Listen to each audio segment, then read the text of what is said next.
Breaking news, Lewis Hamilton will now not be moving to Ferrari in a shocking vitamin D deficient Forza Racing video game player turned pro rockstar Steve of Footage Factory YouTube. A motorcycle track day amateur will be making the transition from bikes to cars. It was all a dream. And though my Formula One window has closed decades ago, I have the opportunity to race and track cars on the European continent now. Racing cars here in Europe, making a decision on which car to put on track, as I have a bias for V8 straight-line projectiles. So I look up my American Corvettes for sale. Big V8 power, cheap quality finish, with GM's emphasis on factory production versus bespoke track craftsmanship. Is the Corvette the best bang for the buck? Because if you go ahead and YouTube search 2 words, Corvette Nürburgring, you'll see these front-engine, rear-wheel drive machines passing 911s, but these Porsche fans will know that this is only half the story. These videos are only showing the good side of Corvettes. Because at a quick glance, the Corvette it's a great idea. Mass-produced, push-rod, pickup truck engine, tractor engine, shall we? But should we turn this old man retirement trophy into a track weapon, so that the boys with hot hatches can see what late 90s V8 technology looks like? But before pulling the trigger and adding yet another vehicle to the inventory, let's add some history. Let's add some context to this video. No, this isn't the first time I've lived in Europe. In the late 1980s, my family relocated to Germany as my dad had a job offer in Europe. Germany for me in the late 80s was a weird place. I mean, typical. I was an American kid, weird smells, weird houses, buildings, the food was different. My dad worked in a corporate building where he would bring me if he stayed late hours, and as a kid I had no clue what my dad did or what his job was. I just knew I'd bring my toys. It was a typical, sterile, boring, bland, white office. Corporate Germany was a strange place with the hard briefcases, the suits, but every so often my dad would bring me to this.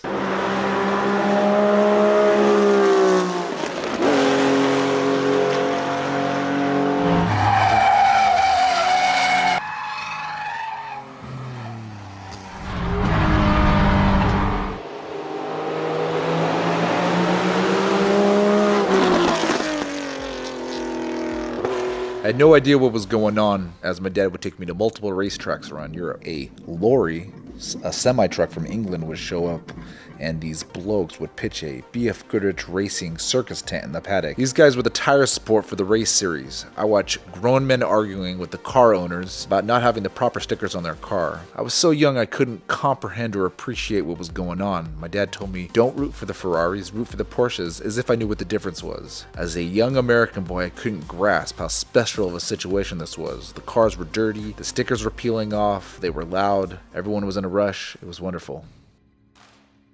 Returning to America skewed my attitude towards cars, being exposed to German race culture, well, German car culture as a whole, all to end up in the States going to school in the late 90s with all the leftover muscle cars from the 60s on up that the parents left to their highly responsible children drivers. I wish someone would make a movie about going to high school in the 90s, the cars, the girls, the lack of technology, which is probably why we got away with most of the stupid shit we did. Skaters versus jocks, domestic versus import, there was nothing like it, and then it all came crashing down. I was off to war, but before being sent to the sandbox, the military sent me to a security detail working the pits at Sears Point Vintage Racing. Wait a second, you're telling me that there is road racing just like in Germany, but rather than having track-specific, Porsches, Ferraris, prototype-style Le Mans cars, all cars that I grew up on, you all are racing American V8s on this road track, not a straight-line drag strip? I asked these race car drivers what I needed to participate in such an activity as if I had more than $2 to my name. And 20-odd years later, and I'm now in a position where I could take advantage of this, but it ain't like buying a race car off the showroom. There's a little bit of work involved. This 68 Mustang, I've had this car for the last 4 years, been replacing components, making it better. I was thinking about getting a real fast car to take on the track, and I got to thinking, why not take this? Why not get this car ready, good enough to hit the track, kill 2 birds? I mean, normally when you take a vehicle and you put it on the track, all it does is diminishes the value.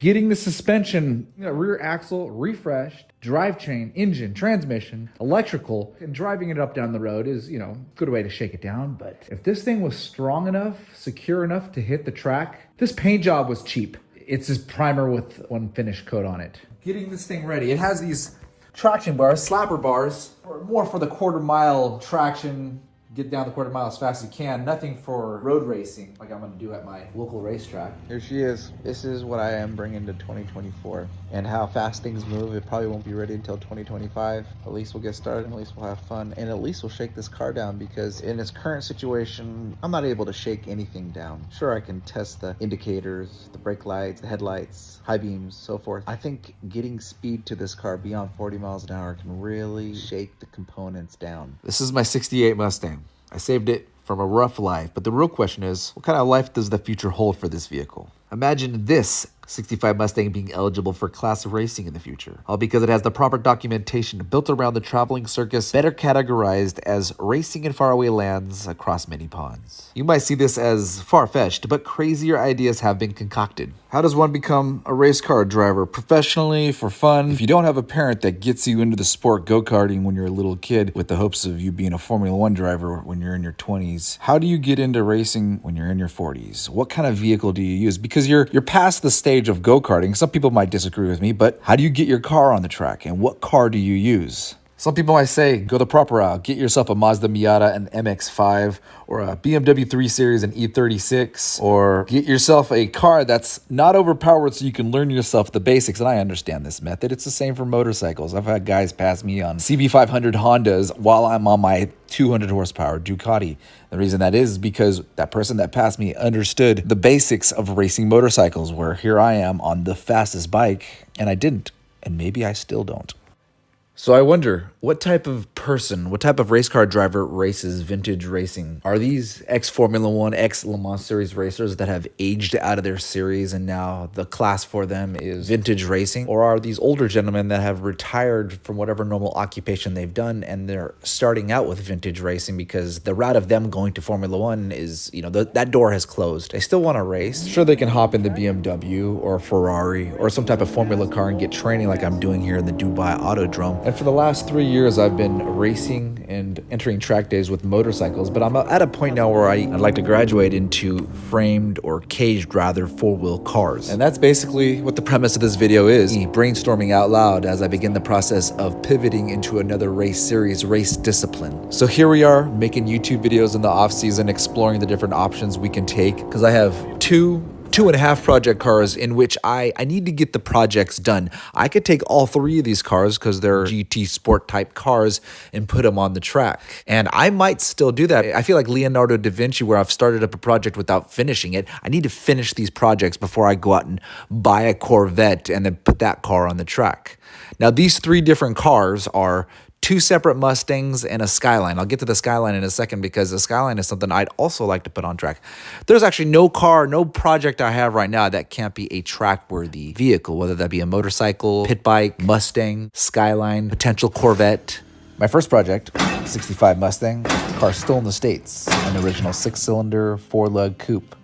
And if I had any foresight, I wouldn't have gone all out replacing components. Instead, if I wanted a fast car, could have got a BMW, a Corvette, a modern vehicle, bringing us to the same premise at the earlier part of this video. Instead, I just would have upgraded the spindles or engine swapped the 289 and tracked this vehicle as a vintage car. Now the Mustang has been upgraded beyond every type of race series, except for mod sports in the UK, and this is one of the series that I'm thinking about importing this car to race in. Let's stop for a moment to establish the value of this 65 Mustang straight six coupe. Purchased back in 2018 for $2,800. Of course, we'll never see the return on investment for any aftermarket parts we add to the vehicle. For example, a roughly $10,000 TCI suspension installed. It doesn't add zero value to the vehicle, but it doesn't add $10,000 worth of value to this Mustang. The 351 is still a work in progress as we are still tallying up the total price for that engine. $1,000 wiring that hasn't been installed yet for American Auto Wire. So this car's value in current condition, nothing short of pathetic. The car's value once finished, it does go up. It'll still be a fraction of the total components installed on the car. And for the sake of appraisal, we'll say a quarter of all those parts, the value of all those parts. So go to your classic car show, or any car show for that matter, and you'll find that one owner that always has all of his receipts, a logbook, a binder of what's installed on this vehicle, maybe a mirror underneath underneath this car to show how clean it is. Well, let's take it one step further. If you have that type of vehicle that you could take to the car show with all the logbooks and information, but you have the proof to show on the racetrack, this car, and it's not getting beat up. We're shaking down the components. We're doing track days like I do on my motorcycles right now. And I don't see how the vehicle's value could be diminished if it's cared for and it's ran through its paces on the track.